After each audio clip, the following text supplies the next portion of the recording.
శ్రీమాత్రే నమః.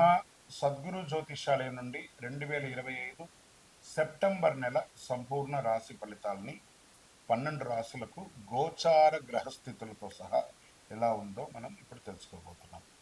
ఈ యొక్క రాశి ఫలితాలన్నీ కూడాను గోచార స్థితిలో ఉంటుంది కాబట్టి మీ యొక్క వ్యక్తిగత జాతకానికి ఒక 30% మాత్రమే వర్తిస్తుంది. మీ యొక్క సంపూర్ణ జాతకం, మీ యొక్క జాతకం తెలుసుకోవాలనుకుంటే మీ యొక్క date of birth, time of బర్త్తో మీ పరిసర ప్రాంతాల్లో ఉన్నటువంటి గురువులను సంప్రదించి మీ జాతకం తెలుసుకోండి. మరి ఈ జాతకం, ఈ నెల రాశి ఫలితాలు ఎలా ఉంది అని ఎందుకు తెలుసుకోవాలని చాలామందికి ఒక క్యూరియాసిటీ. నాకు ఈ నెల వ్యాపారం ఎలా ఉంటుంది, ఉద్యోగం ఎలా ఉంటుంది, నాకు చదువు ఎగ్జామ్ రాస్తున్నాను ఎలా ఉంటుంది, నాకు విదేశాలకు వెళ్ళాలి, నాకు వీసా ఉందా, లేకపోతే నాకు రాజకీయంగా ఎలా ఉంది, ఏదో రకమైనటువంటి ప్రశ్నలు. ఇవన్నిటికీ కూడాను అన్ని వర్గాల వారిని దృష్టిలో పెట్టుకొని మనం విశదీకరించి మనం చెప్పబోతున్నాం. ఇందులో మళ్ళీ జ్యోతిష్యం అనేది చాలామంది పాజిటివ్గా తీసుకుంటూ ఉంటారు, నెగిటివ్ కామెంట్స్ కూడా పెడుతుంటారు. వాళ్ళకి కూడా ఒక చిన్న సూచన అండి. దీన్ని చక్కగా మీకు ఉపయోగపడుతుందని అందుకే చెప్తున్నాను. మీ వ్యక్తిగతంగా 30% మాత్రమే వర్తిస్తుంది. మీ యొక్క వ్యక్తిగత జాతకం వల్లనే సంపూర్ణంగా ఉంటుంది అంటారు. రైట్. కావలసిన వారు మమ్మల్ని సంప్రదించండి, లేదా మీ పరిసర ప్రాంతాల్లో ఉన్నవారు సంప్రదించండి. ఇక్కడ జ్యోతిష్యం అడిగేటప్పుడు మళ్ళీ చెప్తున్నాను, జ్యోతిష్యం పడుతున్న వర్షానికి ఒక గొడుగు మాత్రమే, కానీ జ్యోతిష్యం జీవితం కాదు. మీరు మిమ్మల్ని నమ్మండి, మీ దైవాన్ని నమ్మండి. శరణమయ్యప్ప. జ్యోతిష్ శాస్త్రరీత్యా ద్వాదశ రాశుల్లో 10వ రాశి అయినటువంటి మకర రాశి మిత్రులారా, మీరు ఉత్తరాషాఢ నక్షత్రం 2, 3, 4 పాదములు, శ్రవణ నక్షత్రం 1, 2, 3, 4 పాదములు, ధనిష్ఠా నక్షత్రం 1, 2 పాదాలకు జన్మించిన మీరు మకర రాశి వారిగా పరిగణించబడుతున్నారు. ఈ 2025 సెప్టెంబర్ నెల మీకు శుభాశుభ ఫలితాలు ఎలా ఉన్నాయనంటే, గ్రహ సంచార ప్రకారం సూర్యుడు సింహంలో మొదటి భాగంలో ఉండి సెప్టెంబర్ 17 తర్వాత కన్యలోకి ప్రవేశించడం ద్వారా విద్య, విదేశీయ ప్రయాణాలు ఉంటాయి. బుధుడు కన్యలో బలంగా ఉండడం వల్ల జ్ఞానం, వాణిజ్యం, లాజిక్ అన్ని కూడా పెరుగుతాయి. శుక్రుడు సింహంలో రహస్య లాభాలు, సంబంధాల గోప్యత పెరుగుతుంది.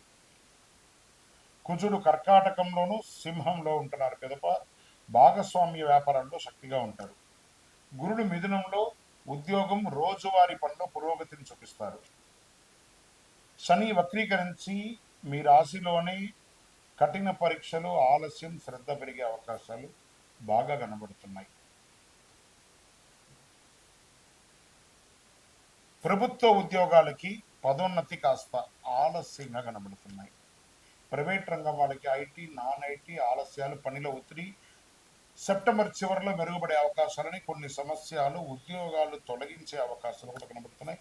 లేదా అంతకంటే ముందు మీరే స్థానచలనమయ్యే అవకాశాలు ఉన్నాయి. ఉన్న ఊర్లో నుండి, ఉన్న దేశం నుండి, లేదా ఇంకో చోటకన్నా వెళ్ళి ఉద్యోగం చేసే అవకాశాలు ఉన్నాయి.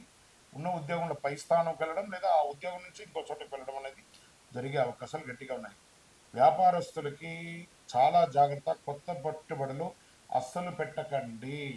భాగస్వామి వ్యాపారం వల్ల నష్టపోయే అవకాశాలు ఎక్కువ ఉన్నాయి. ఏ విధమైనటువంటి కొత్త ఆలోచన పెట్టకండి. ఇండస్ట్రీస్ కూడాను. వ్యవసాయదారులకి కాస్త పంట ఆలస్యంగా అవుతుందిగా నష్టపోరు. షేర్ మార్కెట్ చాలా రిస్క్ ఎక్కువగా ఉంది. దీర్ఘకాలిక పెట్టుబడులు మాత్రమే మంచిది. రియల్ ఎస్టేట్, కొత్త ఒప్పందాలు ఏది పనికిరాదు. సర్వీస్ సెక్టార్లో ఉన్నటువంటి వారికి కూడా కాస్త మాట పడే అవకాశాలు బాగా ఉన్నాయి. ఉద్యోగస్తుల్లో చాలా జాగ్రత్తగా ఉండండి అని కూడా చెప్పచ్చు. భార్యాభర్తల మధ్య అపోహలు పెరుగుతుంది. కుటుంబంలో అన్నదమ్ముల మధ్య ఆర్థిక సమస్యలు పెరుగుతుంది. కుటుంబంలో స్ట్రెస్ పెరుగుతుంది. స్త్రీలకు సంతానం చదువులో కాస్త జాగ్రత్త పట్టించాలి. పోటీ పరీక్షల్లో ఆలస్యమయ్యే అవకాశాలున్నాయి. రీసెర్చ్, లా, సైన్స్ రంగంలో వారికి కూడా కొంచెం ఈ నెల అవకాశాలు ఉన్నాయి. విదేశీ విద్యార్థులకి అవకాశాలు ఉన్న అడ్డంకులు మాత్రం చాలా వస్తున్నాయని కూడా చెప్పచ్చు. క్రీడాకారులకి అంతర్జాతీయ స్థాయిలో అవకాశాలకి చాలా కఠినంగా ప్రయత్నం చేయాలి. కళాకారులకి, మీడియా రంగం వారికి కాస్త గౌరవంగానే ఉంటుందని చెప్పచ్చు. ఎముకలు, కీళ్ళ నొప్పులు ఉండే అవకాశాలు ఉన్నాయి ఆరోగ్యపరంగా. దీని పరంగా ఏదైనా ఒక సర్జరీ లాంటిది కూడా అయ్యే అవకాశాలు ఉన్నాయి. మానసిక స్ట్రెస్ పెరుగుతుంది, నిద్రలేనితనంగా ఉంటుంది. అతి ఆహారం వల్ల ఫ్యాటీ కంటెంట్స్ పెరుగుతుంది శరీరంలో. ఇది కొంచెం జాగ్రత్త పడండి. కోర్టు వ్యవహారాలు ఆలస్యంగా అవుతుంది లేదా ప్రతికూలంగా కూడా ఉండే అవకాశాలు ఉన్నాయి. మీరు భూమి కొన్న దాంట్లో ఏదో ఒక లిటిగేషన్ వచ్చే అవకాశాలు ఉంటాయి, చాలా జాగ్రత్త. భాగస్వామి ఆస్తి విషయాల్లో చాలా తగాదాలు ఉంటాయి, చాలా జాగ్రత్త. ప్రజాక్షేత్రంలో ఉన్నటువంటి రాజకీయ నాయకులు జాగ్రత్త, జాగ్రత్త, జాగ్రత్త. అదృష్టం కలిగించే రంగులు ఈ నెల అనుకుంటే నలుపు మరియు నీలం అని చెప్పొచ్చు. అదృష్ట దిశ దక్షిణం అని చెప్పొచ్చు. మంచి రోజులు 4, 12, 19, 26 మంచి రోజులు అని చెప్పొచ్చు. చంద్రాష్టమం 1, 29, 30 చాలా కలిసి వస్తుందని కూడా చెప్పొచ్చు. శనివారాల్లో నల్లని వస్త్రదానం చేయండి, నువ్వుల నూనె దానం చేయండి. నవగ్రహాలకి 19 ప్రదక్షిణాలు ప్రతి శనివారం కూడాను చేయండి.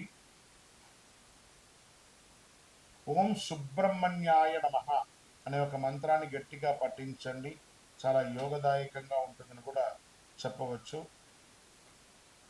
ఇంకను మీ వయస్సు ఎంత ఉందో అన్ని దీపాలను మీ యొక్క ఇష్టదైవం కులదేవ దేవాలయంలో ప్రార్థన చేసి వెలిగించండి, చాలా విషయాల అనుభూతిని పొందుతారు.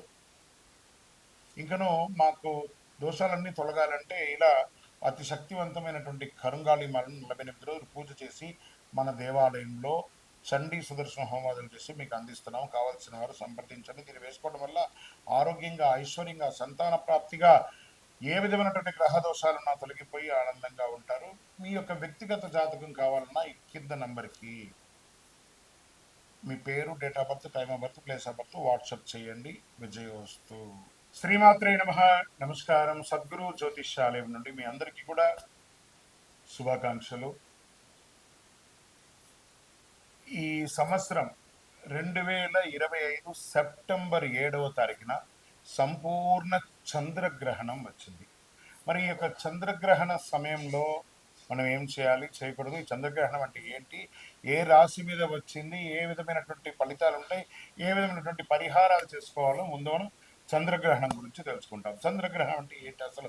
వైదిక జ్యోతిష్ శాస్త్రంలో దీని గురించి ఏం చెప్పారు, ఖగోళ శాస్త్రంలో ఏం చెప్పారు. కొంతమంది వితండవాదులు గ్రహణం రోజు మేము ఇవన్నీ చేస్తాం, అవన్నీ చేస్తాం, ఇవన్నీ లేవంటుంటారు. వీటన్నిటికీ ఏమైనా ప్రమాణం ఉందా, లేదా ఏదైనా అస్ట్రాలజర్స్ మాత్రం చెప్తూ ఉంటారా అని చూసుకుంటే, ఖగోళ శాస్త్రంలో చంద్రుడు భూమిని చుట్టూ తిరుగుతాడు, భూమి సూర్యుని చుట్టూ తిరుగుతుంది. కొన్ని ప్రత్యేక సందర్భాల్లో భూమి, సూర్యుడు, చంద్రుడు మధ్య వస్తారు కాబట్టి అప్పుడు భూమి మీద నీడ చంద్రుడు పడుతుంది కాబట్టి దాన్ని చంద్రగ్రహణం అంటారు. చంద్రుడు పూర్తిగా భూమి నీడలోకి వెళ్తే సంపూర్ణ చంద్రగ్రహణం అంటారు. కొంత భాగం మాత్రమే వెళ్తే అర్ధ చంద్రగ్రహణం అంటారు, ఫైనల్ చంద్రగ్రహణం అంటారు. వైదిక జ్యోతిష్ శాస్త్రంలో దీని ఏం చెప్పబడింది, చంద్రగ్రహణం రాహుగ్రహం లేదా కేతుగ్రహం వల్ల సంభవిస్తుంది. రాహు చంద్రుని మింగడం అంటే గ్రహించడం అంటారు దాన్ని, వెలుతురు దక్కుతుంది. చంద్రుడు మనసు భావోద్వేగాలు వీటి మీద కూర్చుంటారు కాబట్టి చంద్రగ్రహణ సమయంలో చాలా ప్రభావితాలు ఉంటాయని చెప్తారు. సరే, ఈ చంద్రగ్రహణం వచ్చినప్పుడు మనం ఏం చేయాలి, ఏమి చేయకూడదు, ఆహార పానీయాలన్నీ కూడా మానేయాలన్నమాట. సూక్ష్మ క్రియలు ఎక్కువ అవుతూ ఉంటాయి కాబట్టి ఆ సమయంలో ఆహారం మానేస్తే చాలా మంచిది అంటారు. మంత్ర జపం ఈ సమయంలో ఒక ఉన్నటువంటి ఒక ఆధ్యాత్మికంగా ఎవిడెన్స్ ఏమంటే, మీకు ఏదైనా ఉపదేశం ఉంటే ఆ మంత్రాన్ని లేదా ఏదో ఒక దైవ మంత్రాన్ని ఒక్కసారి చెప్తే 1,000,000 సారి చేసినంత ఫలితం అని అంటారు. ఇంకా పారే జలంలో కానీ లేదా చెరువులో కానీ దీంట్లో కూర్చో అందులో కొంతవరకు నిలబడి కూడా చక్కగా జపం చేస్తే ఇంకా విశేషం అంటారు. గ్రహణం తర్వాత తల స్నానం చేయడం, ఇల్లంతా కడిగి శుభ్రం చేసుకొని చక్కగా దీపారాధన చేయడం, భోజనాది కార్యక్రమం చేయడం అంటారు.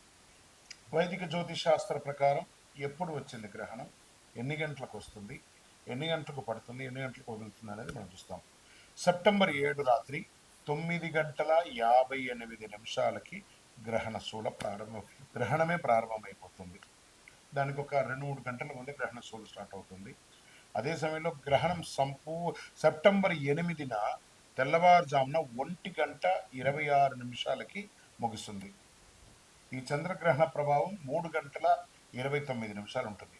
ఈ చంద్రగ్రహణానికి ముందు ఒక 6 గంటలు, తర్వాత ఒక 4-5 గంటలు కూడాను కొంచెం జాగ్రత్తగా ఉండవలసిన సమయం అంటారు. ఖగోళ ఆధార ప్రకారం చంద్రగ్రహణం శతభిష నక్షత్రంలో జరుగుతుంది. ఇది రాహు ఆధిపత్యం కలిగినటువంటి రాశి.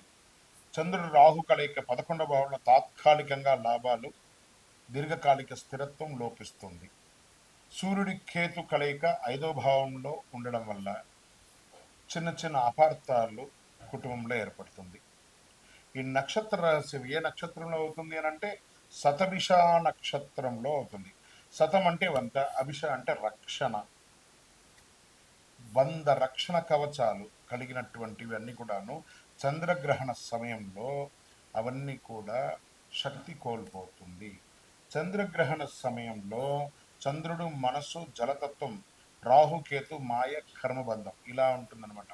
గ్రహణ సమయంలో చంద్రుడు శతభిష నక్షత్రంలో అధిపతికి రాహుగా ఉన్నాడు. రాహు తన స్వనక్షత్రంలో ఉండడం వల్ల మానసిక భావోద్వేగాలు శారీరక స్థాయిలో గరిష్ట స్థాయిలో తగ్గిపోతుంది అంటారు. ఈ రాహు చేత గ్రహించబడడం వల్ల మానసిక అశాంతులు, చిన్న చిన్న సామాజికమైనటువంటి ఇబ్బందులు, జలప్రళయాలు, చిన్న చిన్న జలప్రళయాలు,